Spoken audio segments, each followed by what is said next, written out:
الحمد لله نحمده ونستعينه ونستغفره ونعوذ بالله من شرور أنفسنا ومن سيئات أعمالنا من يهده الله فلا مضل له ومن يضلل فلا هادي له وأشهد أن لا إله إلا الله وحده لا شريك له وأشهد أن محمدا عبده ورسوله أما بعد فإن خير الحديث كتاب الله وخير الحدي حدي محمد صلى الله عليه وآله وسلم وشر الأمور محدثاتها وكل محدثة بدعة وكل بدعة ضلالة وكل ضلالة في النار. اللهم صل على محمد وعلى آل محمد كما صليت على إبراهيم وعلى آل إبراهيم إنك حميد مجيد. اللهم بارك على محمد وعلى آل محمد كما باركت على إبراهيم وعلى آل إبراهيم إنك حميد مجيد. فأعوذ بالله السميع العليم من الشيطان الرجيم من همزه ونفخه ونفثه. يا أيها الذين آمنوا اتقوا الله حق تقاته ولا تموتن إلا وأنتم مسلمون. يا أيها الذين آمنوا اتقوا الله وقولوا قولا سديدا يصلح لكم أعمالكم ويغفر لكم ذنوبكم ومن يطيع الله ورسوله فقد فاز فوزا عظيما. اللهم صل على محمد وعلى آل محمد كما صليت على إبراهيم وعلى آل إبراهيم إنك حميد مجيد. اللهم بارك على محمد وعلى آل محمد كما باركت على إبراهيم وعلى آل إبراهيم إنك حميد مجيد. ہر طرح کی تعریف اللہ رب العالمین کے لیے ہے جو ساری کائنات کا اکیلا ہی شہنشاہ ہے. اس کا کوئی شریک نہیں. وہ سارے کام اپنی شان کے لائق اکیلا ہی کرتا ہے. سارے اس کے محتاج ہیں، وہ کسی کا محتاج نہیں.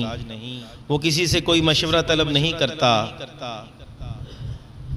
سارے اس کے حضور اکٹھے ہونے والے ہیں.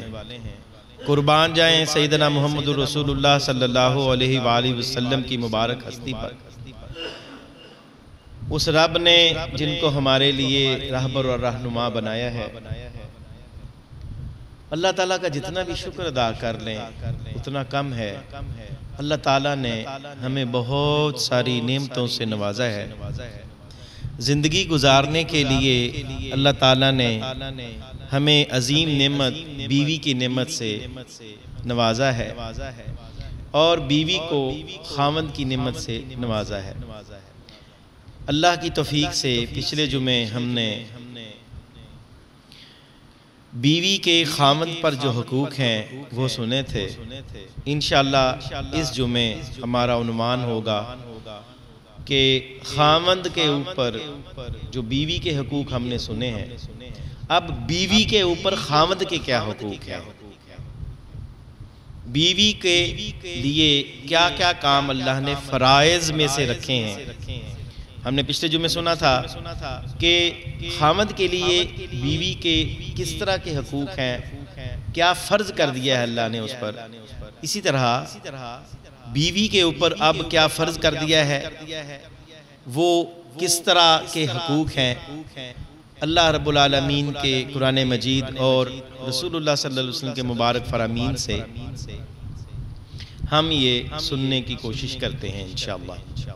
اللہ تعالیٰ سے دعا ہے اللہ تعالیٰ حق بات کو سمجھ کر اس پر عمل پیرا ہونے کی توفیق عطا فرمائے.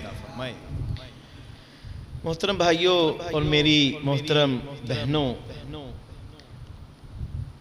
اللہ تعالیٰ قیامت تک کے حالات سے بخوبی علم رکھتا ہے. اسی لیے اللہ تعالیٰ نے ہر معاملے میں رہنمائی فرمائی ہے. اللہ تعالیٰ قرآن مجید میں ارشاد فرماتا ہے، اور اللہ تعالیٰ کیونکہ رسول اللہ صلی اللہ علیہ وسلم کو ہمارے لیے نمونہ بنایا ہے اور رسول اللہ صلی اللہ علیہ وسلم کی بیویوں کو ہمارے لیے نمونہ بنایا ہے. اگر بیوی یہ چاہتی ہے کہ میں بطور بیوی کیسے اپنے خاوند کا حق ادا کروں گی، تو اس کو یہ رہنمائی مومنوں کی مائیں رسول اللہ صلی اللہ علیہ وسلم کی پاک اور مبارک بیویاں ان کی ازواج ہمارے لیے رہنمائی کرتی ہیں ہماری بیویوں کے لیے کہ انہوں نے کس طرح رسول اللہ صلی اللہ علیہ وسلم کے حقوق کا خیال رکھا اور رسول اللہ صلی اللہ علیہ وسلم نے کس طرح رہنمائی فرمائی ہے۔ میں نے جیسا کہ پچھلے جمعے عرض کیا تھا کہ رسول اللہ صلی اللہ علیہ وسلم پورے قرآن مجید پر عمل کر کے دکھایا ہے، ان کے گھر والوں نے بھی قرآن مجید پر عمل کیا، جس کی وجہ سے اللہ تعالیٰ نے فرمایا اللہ ان سے راضی ہو گیا اور وہ اللہ سے راضی ہو گیا۔ اسی لیے قرآن مجید میں اللہ تعالیٰ نے نمونے کے طور پر کچھ احکامات خاص طور پر خاوند کی عزت کے حوالے سے، خاوند کی عزت، اکرام، حیا کے حوالہ سے، خاوند کی غیرت اور خودداری کے حوالہ سے کچھ باتیں قرآن مجید میں ذکر فرمائی ہیں اور حکم فرمائی ہیں۔ اور مخاطب کون ہے، یعنی خطاب کن سے کیا جا رہا ہے؟ وہ رسول اللہ صلی اللہ علیہ وسلم کی مبارک بیویاں ہیں۔ فرمایا یا نساء، اے عورتوں، کس کی عورتوں؟ ایک ایک لفظ پر غور کرو۔ یا نساء النبی، نبی صلی اللہ علیہ وسلم کی عورتوں، ان کو مخاطب کر لیا اپنی طرف۔ اب الرٹ ہو گئی ہیں رسول اللہ صلی اللہ علیہ وسلم کی ساری بیویاں، کیونکہ وہ ماڈل بننے لگی ہیں ہم سب کی بیویوں کے لیے۔ پہلا کام جو حکم دیا، فرمایا لستن کا احد من النساء، تم عام عورتوں جیسی عورتیں نہیں ہو بلکہ ماڈل ہو۔ تم پاکیزہ نبی، میرے پیارے نبی کی بیوی ہونے کی وجہ سے عام عورتیں نہیں رہی، تمہارا عزت، تمہارا مرتبہ بہت بلند ہو گیا ہے۔ تمہیں دیکھ کر باقی ساری خواتین نے زندگی گزارنی ہے، اسی لیے الرٹ ہو جاؤ۔ فرمایا ان اتقیتن، اگر تم واقعتاً اللہ سے ڈر کر زندگی گزارنا چاہتی ہو، پرہیزگار بن کر رہنا چاہتی ہو، فلا، تو پھر اب حکم شروع ہو گئے ہیں، فلا تخضعن بالقول، تو نرم بات، لچکدار بات دوسروں مردوں کے ساتھ مت کرو، خاص طور پر جب وہ دروازے پر دستک دیں آئیں تو ان سے نرم لہجے سے بات مت کرو۔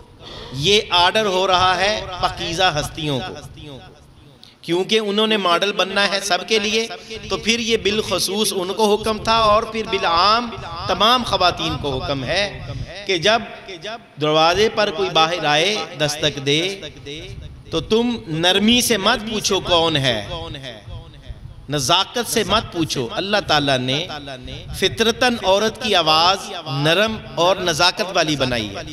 فرمایا فَيَطْمَعَ الَّذِي فِي قَلْبِهِ مَرَضٌ وَقُلْنَ قَوْلًا مَعْرُوفًا، کیونکہ اگر کسی بیمار آدمی کے دل میں کوئی مرض ہوا تو وہ کہیں غلط تمہاری آواز سے مطلب نہ نکال لے،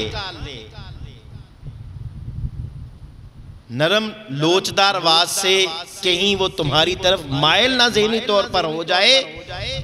تم اپنی آواز میں نرمی پیدا کر کے مت گفتگو کرو، بلکہ جو عام طریقہ ہے ذرا اس طریقے سے سختی سے بات کرو، جس طرح خاوند سے بات کی جاتی ہے، بہن بھائیوں سے بات کی جاتی ہے، وہ طریقہ اختیار مت کرو۔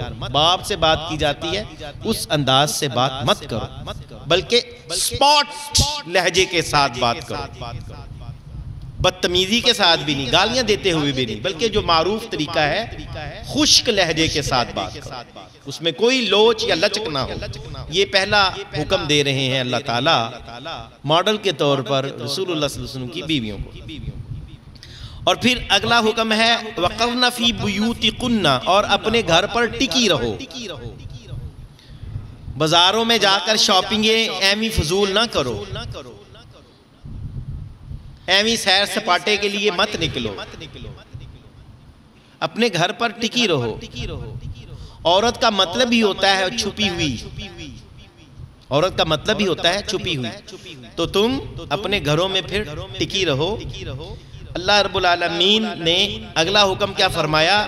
وَلَا تَبَرَّجْنَا، اور اپنے آپ کی زینت کو اظہار مت کرو۔ کس طرح؟ جس طرح جاہلیت کی عورتیں اپنی زینت کا اظہار کرتی تھیں۔ وہ کیا کرتی تھی؟ مردوں کے آگے آگے چل کر اپنا آپ دکھاتی تھی۔ تم ایسا مت کرو، بلکہ سائیڈ پر چلو اور اپنے اوپر ایسا چادر اوڑھ دو تمہاری عمر کا پتہ نہ لگے کہ 13 سال کی ہے یا 63 سال کی ہے۔ اس طرح کا لباس ہونا چاہیے جو جسم کے ساتھ ٹچ نہ ہو، تاکہ کپڑا دور رہے، اور جاہلیت والی عورتوں کی طرح دوسروں کو اپنی طرف مائل کرنے کے سٹائل میں اپنی زینت کو ظاہر مت کرو۔ یہ اللہ تعالیٰ کا حکم ہے قرآن مجید میں۔ اور پھر فرمایا کہ نماز کو قائم کرو، فرمایا اقِمْنَ الصَّلَاةَ، نماز کو قائم کرو۔ نماز کا قائم کرنا اور نماز کا پڑھنا، اس میں فرق ہے۔ نماز کا قائم کرنا اور اس کا پڑھنا، اس میں فرق ہے۔ اب ہم سنتے ہیں کہ نماز پڑھنے اور قائم کرنے میں کیا فرق ہے۔ میں آپ سے کہتا ہوں کہ میں 1:15 بجے جماعت کھڑی کروں گا، میں 1:15 بجے جماعت نہیں کھڑی کرتا، آپ کہیں گے بندہ اپنی زبان پر قائم نہیں رہا۔ ٹھیک ہے؟ ہم نماز میں اللہ تعالیٰ کو کہتے ہیں کہ ایاک نعبد و ایاک نستعین، اے اللہ باتیں ساری تیری مانیں گے، تیری باتیں مانتے وقت جو تکالیف آئیں گی گھبرائیں گے نہیں، مدد بھی تجھ سے مانگتے رہیں گے، توکل تیرے اوپر رکھیں گے، گھبرائیں گے نہیں۔ یہ مطلب ہے ایاک نعبد و ایاک نستعین کا، کہ ہر قسم کی عبادت تیری کرتے ہیں، خواہشات کی عبادت نہیں کرتے۔ معبود تو ہے، باتیں تیری مانیں گے، اور تیری باتیں مانتے وقت جو تکالیف آئیں گی گھبرائیں گے نہیں، مدد تجھ سے مانگتے رہیں گے، توکل تیرے پہ، بھروسہ تیرے پہ رکھیں گے۔ بندہ اس بات پر قائم رہے، یہ ہے نماز کا قائم کرنا۔ اللہ کے احکامات کی پابندی کرتے وقت پیچھے نہ ہٹنا، اور جب کوئی سی حکم پر عمل نہ ہو سکے تو اللہ سے مدد مانگنا، اس کو کہتے ہیں نماز کا قائم کرنا۔ نماز میں کہتے ہیں التحیات للہ والصلوات، یا اللہ قولی فعلی بدنی ساری عبادات تیرے لیے ہیں۔ بندہ اس بات پر قائم رہے، یہ ہے نماز کا قائم کرنا۔ تو عورتوں کو بھی یہ حکم ہے، مردوں کو بھی، لیکن یہ کیونکہ ہمارے عنوان سے متعلق ہے تو یہ خاص طور پر عورتوں کو حکم ہو رہا ہے نماز کو قائم رکھو، خواہشات کی عبادت مت کرو، اللہ کے احکامات پر پابندی سے عمل کرتی رہو، یہ نماز قائم ہے۔ اور اس پابندی پر عمل کرنے کے لیے نماز ترجمے سے یاد کر کے ایک لائن پڑھیں، پھر سوچیں اگلی لائن نہیں پڑھنی جب تک پچھلی لائن کا ترجمہ ذہن میں نہ آ جائے، اس سے خشوع خضوع پیدا ہوگا، پھر یہ نماز تمہیں ایسی نماز بن جائے گی جو ان الصلاۃ تنہا عن الفحشاء والمنکر، یہ فحاشی اور منکرات سے پھر تمہیں روکے گی۔ تو نماز کو قائم کرو۔ اگلا حکم ہے وَآتِينَ الزَّكَاةَ، اور تم زکوٰۃ کو ادا کرو جس پر زکوٰۃ فرض ہے۔ اگلا حکم ہے وَأَطِيعْنَ اللَّهَ وَرَسُولَهُ، اللہ اور اس کے رسول کی اطاعت کرو۔ یہ آرڈرز ہیں عورت کے لیے۔ اللہ تعالیٰ چاہتا ہے کہ تمہیں پاک کر دے اور تمہیں مثالی عورت بنا کر پیش کرے، اہل بیت کو ایسی پاکیزہ اور ایسی خوبصورت عورتیں بنا کر جو پوری معاشرے کے لیے پاکیزہ ترین عورتیں ہوں۔ یہ اللہ رسول اللہ صلی اللہ علیہ وسلم کے گھرانے کے ساتھ کرنے کا ارادہ رکھتا ہے۔ اہل البیت وَيُطَهِّرُكُمْ تَطْهِيرًا، ایسا پاک کرنا چاہتا ہے اللہ کہ اس سے بہتر پاکیزہ حالت نہ ہو، سب سے پاکیزہ حالت۔ اب یہ احکامات کی روشنی میں ہم سنتے ہیں ہمارا جمعہ اور خطبہ اور دلیلیں سنتے ہیں کہ مرد کے حقوق، جب اللہ اور اس کے رسول کی اطاعت کرنی ہے تو اللہ اور اس کے رسول خاوند کے حقوق کا کیا حکم دیتے ہیں۔ آئیے سنتے ہیں اس قرآن مجید کی پہلی دلیل کے بعد۔ دلیل یہ سننے کے بعد پہلا حق ہے خاوند کی خدمت کرنا. یہ عورت پر فرض ہے. جیسے نماز پڑھنا فرض ہے، اپنا جسم ڈھانپنا فرض ہے، کھانا کھانا فرض ہے، اس طرح روزے رکھنا فرض ہے، اس طرح خاوند کی خدمت کرنا فرض ہے. دلیل نمبر 1، رسول اللہ صلی اللہ علیہ وسلم کی احادیث کی کتاب جس کو مسند احمد کہتے ہیں، جلد 6 صفحہ 341 پر یہ روایت موجود ہے. رسول اللہ صلی اللہ علیہ وسلم کے صحابی ہیں سیدہ حسین بن محسن رضی اللہ تعالی عنہ، ان کی پھپھو رسول اللہ صلی اللہ علیہ وسلم کی خدمت میں حاضر ہوئیں. آ کر کوئی اپنا مسئلہ آپ صلی اللہ علیہ وسلم سے پوچھا. اپنی حاجت جب پوری کر لی، انہوں نے مسئلہ پوچھ لیا، تو رسول اللہ صلی اللہ علیہ وسلم نے سوال کیا، کیا تم اپنے خاوند کی خدمت، تمہاری شادی ہوئی ہے؟ جی ہوئی ہے. کیا تم اپنے خاوند کی خدمت کرتی ہو؟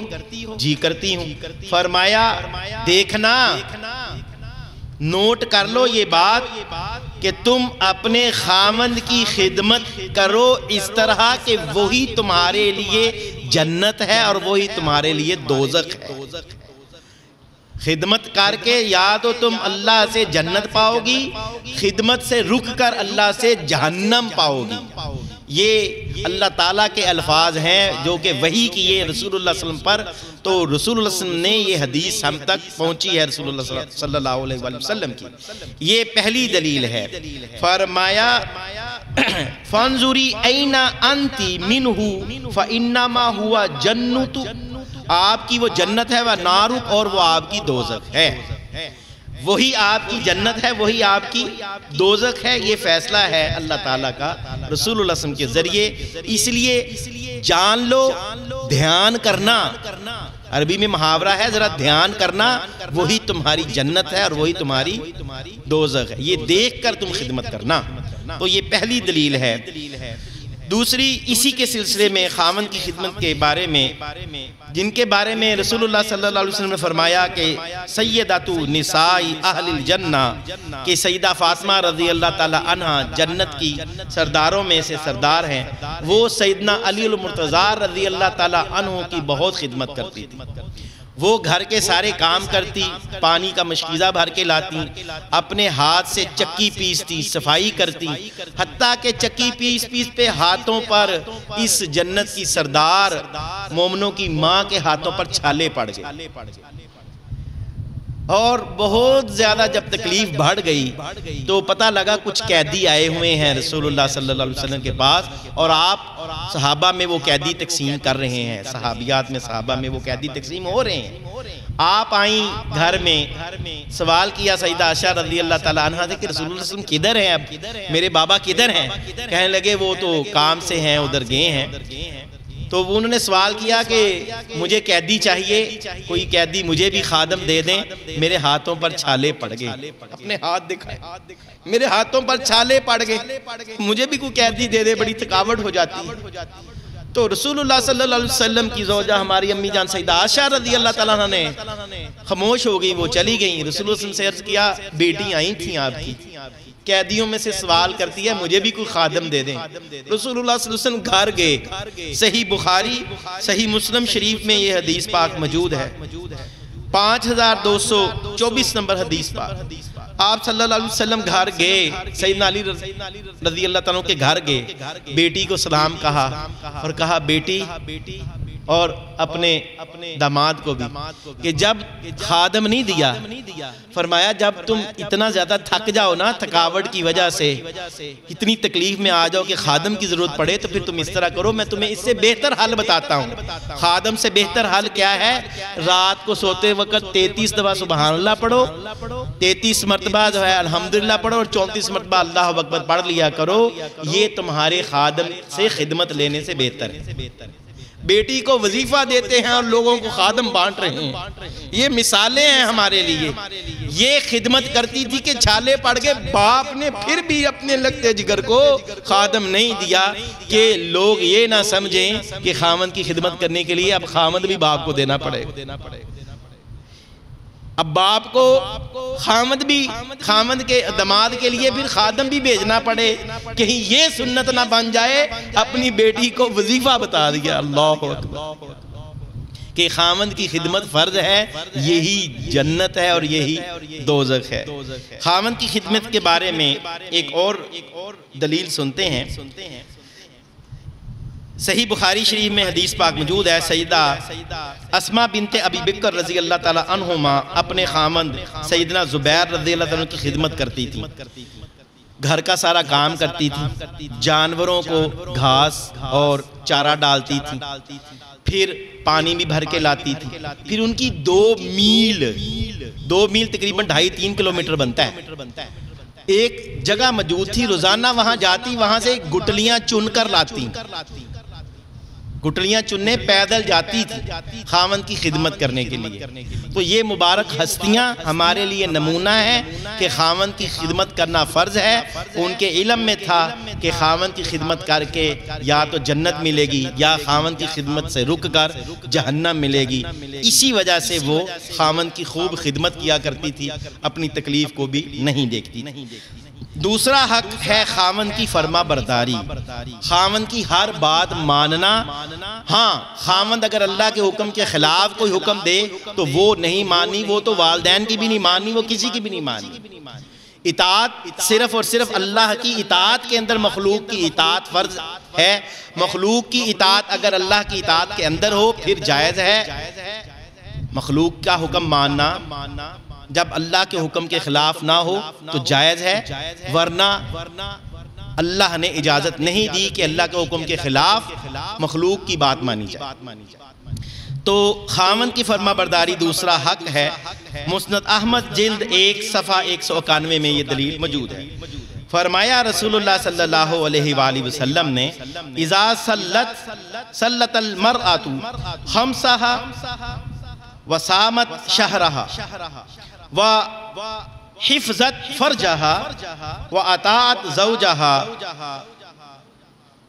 رسول اللہ صلی اللہ علیہ وسلم فرماتے ہیں جو خاتون نمازیں پڑھتی ہیں، 5 نمازیں پڑھتی ہے، اور پھر رمضان کے روزے رکھتی ہے، اور پھر اپنی شرمگاہ کی حفاظت کرتی ہے، تو پھر اپنے خامند کی اطاعت کرتی ہے، تو ایسی عورت سے کہا جائے گا قیل لها ادخل الجنة من ای ابواب الجنة شئت، کہ تمہارا جس دروازے سے دل کرے تم جنت میں داخل ہو جاؤ۔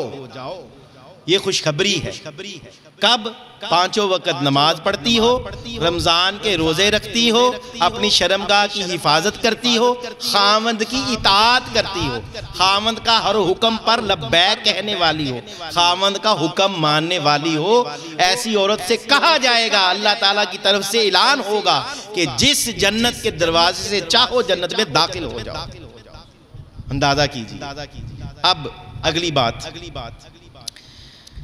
رسول اللہ صلی اللہ علیہ وسلم نے، یہ تو پہلی دلیل سنی، دوسری دلیل جو ہے سنن نسائی کے اندر 3233 نمبر حدیث پاک ہے، سیدنا ابو ہریرہ رضی اللہ تعالیٰ عنہ راوی ہیں، رسول اللہ صلی اللہ علیہ وسلم سے پوچھا گیا ای النساء خیرن، اللہ کے رسول صلی اللہ علیہ وسلم خواتین میں سب سے بہتر خاتون کون سی ہے؟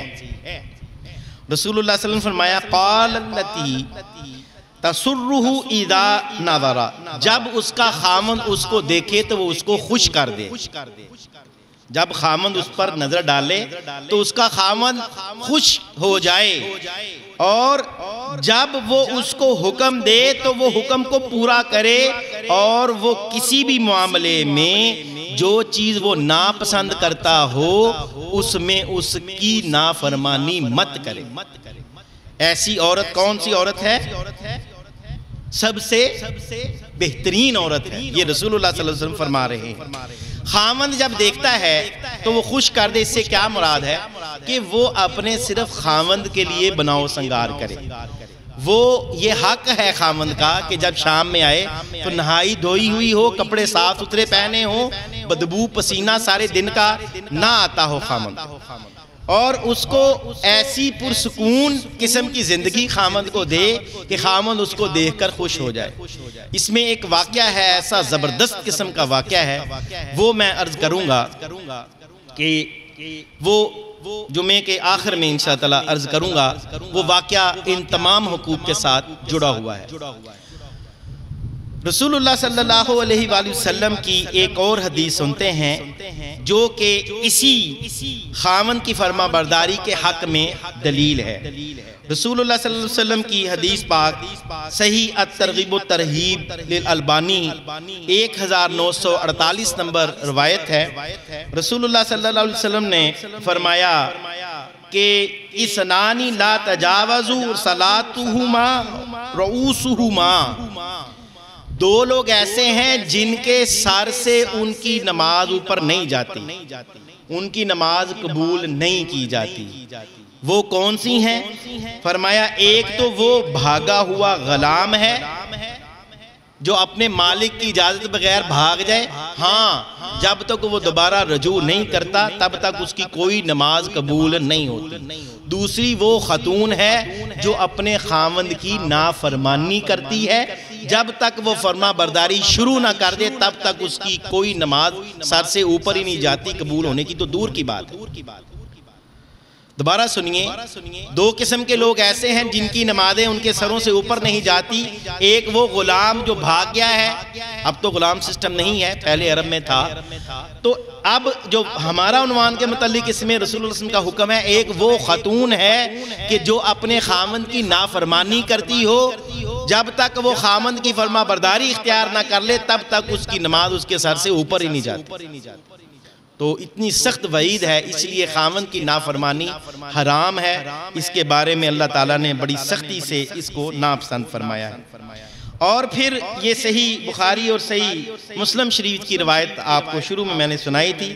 فرمایا لا طاعت فی معصیت انما طاعت فی المعروف، اطاعت خاوند کی کرنی ہے، والدین کی کرنی ہے، بہن بھائیوں کی کرنی ہے جب اللہ کی اطاعت کے مطابق ہو۔ اللہ کے حکم کے خلاف کوئی خاوند حکم دے کہ کوئی نہیں تم میں پردہ کرنے کی ضرورت نہیں ہے، تم بال کھول کر لپسٹک لگا کر بس باہر پینٹ شرٹ پہن کر جاؤ، کوئی حرج نہیں ہے۔ فرمایا دیوس پر اللہ نے جنت کو حرام کر دیا ہے۔ دیوس کون ہے؟ فرمایا جو اپنے گھر والوں میں بے حیائی دیکھے اور اس سے منع نہ کرے۔ فحاشی و ریانی اپنی بیٹیوں میں اپنی بیگم میں دیکھے اور فحاشی و ریانی سے منع نہ کرے، ایسی بے حیائی کرتی ہو عورت تو پھر ایسے خاوند کو دیوس کہا گیا ہے، اور دیوس پر جنت اللہ نے حرام کر دی۔ اللہ تعالی ہمیں دیوسی سے بچائے۔ اگلی دلیل سنیے، رسول اللہ صلی اللہ علیہ وآلہ وسلم نے ہمیں ہر طرح کی رہنمائی سے نوازا ہے۔ اگلا ہمارے پاس جو ہے وہ حق ہے، حق نمبر 3 ہے، بیوی خاوند کی اجازت کے بغیر نفلی روزہ نہ رکھے۔ رسول اللہ صلی اللہ علیہ وآلہ وسلم نے ارشاد فرمایا لا یحل المرأة ان تصوم زوجها شاہد الا باذنہ، کسی عورت کے لیے حلال نہیں ہے، حلال کا لفظ استعمال کیا ہے، حلال نہیں ہے کہ وہ اپنے خاوند کی اجازت کے بغیر نفلی روزہ رکھے، کیونکہ روزے کی حالت میں میاں بیوی والا معاملہ نہیں ہو سکتا۔ حرام کر دیا اللہ تعالیٰ نے عورت پر کہ خاوند کی اجازت کے بغیر وہ یہ کام نہ کرے۔ اللہ تعالیٰ نے خاوند کی ضرورت کا احساس کرتے ہوئے عورت کو اجازت ہی نہیں دی۔ اگلا حق یہ صحیح بخاری شریف 5195 نمبر حدیث پاک، صحیح مسلم شریف 1026 نمبر حدیث پاک۔ چوتھا حق ہے بیوی خاوند کی اجازت کے بغیر کسی کو گھر میں داخل نہ ہونے دے، صحیح بخاری شریف 5195 نمبر حدیث پاک۔ یہی حدیث آگے چل رہی ہے، فرمایا وَلَا تَأْذَنْ فِي بَيْتِهِ إِلَّا بِإِذْنِ، کسی کو اجازت مت دے کہ اس کے گھر میں، خاوند کے گھر میں کوئی آ جائے اپنے خاوند سے اجازت لیے بغیر۔ خاوند منع کرتا ہے جی فلاں فلاں بندے میرے گھر میں نہ آئیں تو نہیں آئیں، فلاں مرد تمہارے کزن ہیں یہ تو میرا کزن ہے جی، میرے پھوپھی کا بیٹا ہے۔ فرمایا دیور کے بارے میں پوچھا گیا، دیور کیا ہے؟ فرمایا دیور اور جیٹھ تو موت ہے۔ بھابھی کے پاس بغیر پردے کے نہ دیور آ سکتا ہے نہ جیٹھ آ سکتا ہے، یا عورت کے کزن بھی نہیں آ سکتے، سگا بھائی آ سکتا ہے، باپ آ سکتا ہے، بہنیں آ سکتی ہیں، کزنیں آ سکتی ہیں۔ اس کے علاوہ اگر خاوند ان کو بھی منع کر دے کہ سگا باپ بھی بغیر میری اجازت کے تمہارے گھر نہ آئے، تو اللہ رب العالمین نے اجازت نہیں دی عورت کو، وہ کہے میرے خاوند کی اجازت نہیں ہے کہ آپ میرے گھر میں آئیں، میں اجازت دوں گی ابو سے، پھر آپ کو اجازت دوں گی۔ اندازہ کیجئے اللہ تعالیٰ نے خاوند کی اطاعت کا حکم دیا ہے۔ خاوند کو بھی اللہ سے ڈرنا چاہیے، جیسے پچھلے جمعے میں سنا تھا کہ اس کو خوش اسلوبی کے ساتھ پیش آنا چاہیے۔ اگر بیٹی کو باپ سے جدا کرے گا تو اللہ کو ناراض کر لے گا، اللہ کو ناراض نہیں کرنا، لیکن پھر بھی اجازت لیے بغیر کسی کو بھی گھر میں داخل ہونے کی اجازت نہیں ہے۔ یہ اللہ تعالیٰ کا رسول اللہ صلی اللہ علیہ وسلم کے ذریعے ہمیں حکم دیا ہے صحیح بخاری شریف پر۔ اگلا رسول اللہ صلی اللہ علیہ وسلم کے چوتھا حق جو ہمیں بتایا ہے، وہ بتایا ہے کہ بیوی خاوند کی اجازت کے بغیر اپنے بستر پر بھی کسی کو نہ بیٹھنے دے، آنے نہ دے۔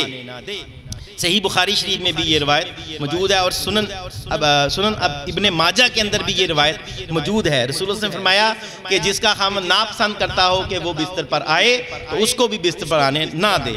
پانچواں حق ہے بیوی خاوند کے مال کی حفاظت کرے۔ رسول اللہ صلی اللہ علیہ وسلم سے پوچھا گیا کہ حج کے موقع پر آپ صلی اللہ علیہ وسلم ارشاد فرما رہے تھے کہ لا تنفق المرأة من بیتها شیئا الا باذن زوجها، کہ کوئی بھی عورت اپنے خاوند کی اجازت کے بغیر اس کا مال نہ خرچ کرے۔ رسول اللہ سے پوچھا گیا، قالوا یا رسول اللہ صلی اللہ علیہ وسلم وَلَا الطَّعَامَ قَالَ ذَلِكَ مِنْ أَفْضِلِ أَمْوَالِنَا، پوچھا گیا کہ کسی کو کھانا بھی نہ دے؟ فرمایا کھانا جو ہے ہمارا بہترین مال ہے، یہ تو بالکل بھی نہ دے۔ خاوند کی اجازت بغیر فقیر کو کھانا بھی نہیں دینا، اجازت لے لینی ہے، ساری زندگی کی اجازت لے لے۔ اگر کوئی فقیر آئے میں اس کو کھانا دے دوں، خاوند کہے دینا ہے، خاوند کہے نہیں دینا تو نہیں دینا، دے گی تو گناہگار ہو، دے گی تو اس کے لیے جائز نہیں ہے، اور اگر وہ بھول کر دے دے تو آدھا ثواب مل جائے گا، اگر بھول کر دے بھی دے تو آدھا ثواب مل جائے گا۔ لیکن جان بوجھ کر اگر خاوند نے سپیشلی کوئی چیز منع کی ہو کہ میرا مال نہ تمہاری بہن کو تم نے دینا ہے نہ تم نے اپنے بھائی کو دینا ہے، بہن بھائیوں کو خوش کرنے کے لیے خاوند کا مال چھپا کر دینا حرام ہے عورت پر، اللہ تعالیٰ نے اس سے منع فرمایا ہے۔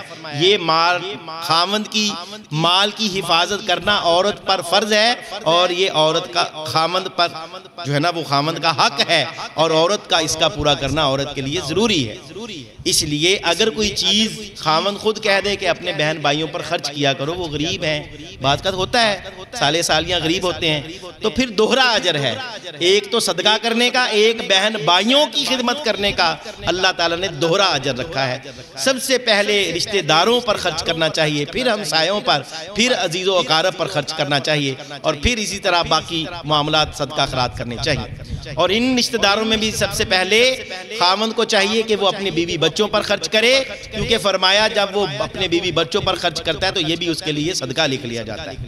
تو اسی طرح اگر کوئی عورت امیر ہے اور وہ مال رکھتی ہے تو وہ اپنے خاوند کو جو ہے نا خاوند کے اوپر بھی وہ خرچ کر سکتی ہے، بیوی بچوں پر بہنوں پر بھی خرچ کر سکتی ہے، لیکن خاوند کا مال خاوند کی اجازت کے بغیر خرچ نہیں کر سکتی۔ اور پھر چھٹا حق جو ہے اس کے بارے میں بہت زیادہ معاملہ خراب ہے ہمارے معاشرے کا، جو کہ ہمارا اکثر معاملہ ہمارے گھروں کا بہت کم ہے، الا ماشاء اللہ، سوائے جس کو اللہ بچا لے۔ وہ کیا ہے؟ وہ ہے خاوند کی شکر گزاری۔ یہ چھٹا حق ہے ہمارے جمعے کا آخری حق، یہ ہم نے بڑے غور سے سننا ہے۔ رسول اللہ صلی اللہ علیہ وآلہ وسلم نے اس کے بارے میں بڑی سخت وعید سنائی ہے۔ نہ شکری کے بارے میں اتنی سخت وعید کسی بھی اور حق پر نہیں ہے جتنی سخت وعید اس نہ شکری کے اوپر ہے۔ رسول اللہ صلی اللہ علیہ وآلہ وسلم نے فرمایا، صحیح بخاری حدیث نمبر 29، مسلم شریف میں بھی یہ روایت موجود ہے، فرمایا مجھے دوزخ دکھائی گئی، جہنم مجھے دکھائی گئی، اس میں زیادہ تر عورتیں کفر کی جہنم میں بھیجی گئی تھی۔ میری امت کی زیادہ تر اس میں عورتیں، تعداد مردوں کی نسبت عورتوں کی زیادہ تھی جہنم میں۔ اور پھر یا رسول اللہ صلی اللہ علیہ وسلم یہ کس وجہ سے تھی؟ فرمایا وہ کفر کرتی تھی۔ فرمایا اللہ کے ساتھ کفر کرتی تھی؟ فرمایا نہیں، وہ اپنے خاوند کے ساتھ کفر کرتی تھی۔ خاوند کا کفر کیا ہے؟ کفر کہتے ہیں ناشکری کو، اللہ کی دی ہوئی نعمتیں اللہ کے حکم کے خلاف استعمال کرنا، یہ ناشکری ہے۔ اللہ کی دی ہوئی نعمتیں اس کو کفر کہتے ہیں، اللہ کی دی ہوئی نعمتیں اس پر شکر ادا نہ کرنا اس کو کفر کہتے ہیں۔ خاوند کی طرف سے موجود سہولیات اس پر کفر کرنا اس کو بھی ناشکری کہتے ہیں۔ یہ حدیث پاک میں اس کو کفر کہا گیا ہے۔ آپ صلی اللہ علیہ وسلم نے فرمایا خاوند کی ناشکری کرتی ہیں اور احسان کی ناشکری کرتی ہیں۔ اگر تم عمر بھر ان کے ساتھ احسان کرتے رہو پھر تمہاری طرف سے کوئی ان کا خیال کرنے والی چیز رہ جائے، ان کی کوئی خواہش پوری تم نہ کر سکو، ان کی کوئی ضرورت تم سے پوری نہ ہو، کوئی ایک آدھ رہ بھی جائے تو وہ ناگواری کہے گی اور اٹھ کھڑی ہوگی اور کہے گی مجھے تو تم سے کوئی کبھی بھلائی ملی نہیں ہے، تیتوں تو میں نے کوئی سوکھ ملیا ہی نہیں، تیتوں تو میں نے کوئی سوکھ ملیا ہی نہیں۔ یہ الفاظ اللہ کے ہاں کیا الفاظ ہیں؟ فرمایا یہ جہنم میں جانے والے الفاظ ہیں۔ اور یہ ہماری اکثر عورتیں کہہ دیتی ہیں، یہ عورتیں اکثر کہہ دیتی ہیں، یہ جہنم میں لے جانے والے الفاظ ہیں۔ رسول اللہ صلی اللہ علیہ وسلم نے فرمایا کہ صحیح الترغیب و تحریب کے اندر للالبانی 1936 نمبر حدیث پاک ہے۔ رسول اللہ صلی اللہ علیہ وسلم نے فرمایا کہ اللہ تعالیٰ اس عورت کی طرف دیکھے گا ہی نہیں، اس عورت کی طرف دیکھے گا ہی نہیں جو عورت اپنے خاوند کی ناشکری کرتی ہو۔ ایک اور روایت سنیے، اللہ تعالیٰ کے رسول صلی اللہ علیہ وسلم فرماتے ہیں انسان کو سجدہ کرنا درست نہیں ہے، اگر انسان کو سجدہ کرنا درست ہوتا تو میں بیویوں کو حکم دیتا کہ وہ اپنے خاوند کو سجدہ کرے۔ اتنا زیادہ بڑا حق رکھ دیا ہے اللہ تعالیٰ نے خاوند کا، یہ رسول کے فاض ہے کہ اتنا بڑا حق ہے خاوندوں کا بیویوں کے اوپر کہ اگر میں حکم دیتا تو عورتوں کو حکم دیتا کہ اپنے خاوندوں کو سجدہ کرو، اگر سجدہ کرنا کسی انسان کے لیے جائز ہوتا۔ اور پھر رسول اللہ صلی اللہ علیہ وسلم نے فرمایا صحیح اسی طرح یہ روایت موجود ہے، فرمایا اگر کوئی عورت کو کبھی وہ اس کی ناشکری نہ کرے، نافرمانی مت کرے، اور عورت کا حق بہت زیادہ رکھ دیا ہے، اتنا بڑا حق ہے اگر عورت کجاوے کی پیٹھ پر یعنی اونٹ کے اوپر سوار، پیچھے کجاوا بڑا سارا ہوتا ہے، وہاں بھی سوار ہو اور خاوند کہے ذرا آؤ میرے پاس، یعنی خاوند اپنی ضرورت کے لیے اس کو بلائے، اگر وہ نہ آئے اللہ رب العالمین اس سے ناراض ہو جاتا ہے۔ اس پر حق ہے اس حالت میں بھی آئے، اگر وہ تندور پر روٹیاں لگا رہی ہو، تندور پر روٹی لگاتے لگاتے اگر اس کو کہے کہ آ جاؤ، سب کچھ چھوڑ چھاڑ کر خاوند کی بات سننا اور خاوند کی ضرورت کو پورا کرنا اس پر فرض ہے۔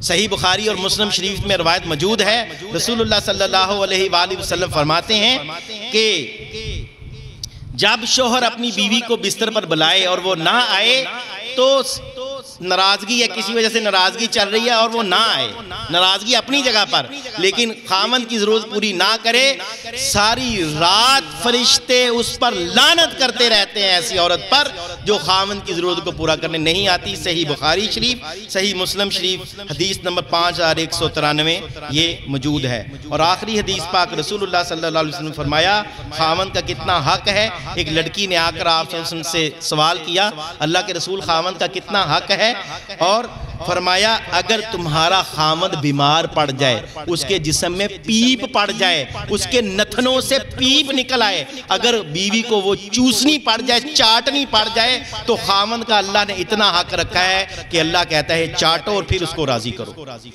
یہ روایت الترغیب و تحریب کے اندر موجود ہے، 1934 نمبر حدیث پاک ہے۔ اللہ تعالیٰ سے دعا ہے اللہ تعالیٰ ہمیں ہماری بیویوں کو خاوند کے حقوق پورے کرنے کی توفیق عطا فرمائے اور ہمیں بھی بد اخلاقی سے بچائے، کیونکہ بد اخلاق شخص جنت میں نہیں جائے گا، بیویوں کے ساتھ خوش اخلاقی سے زندگی گزارنے کی توفیق عطا فرمائے۔ سبحان ربک رب العزت عما یصفون وسلام علی المرسلین والحمد للہ رب العالمین۔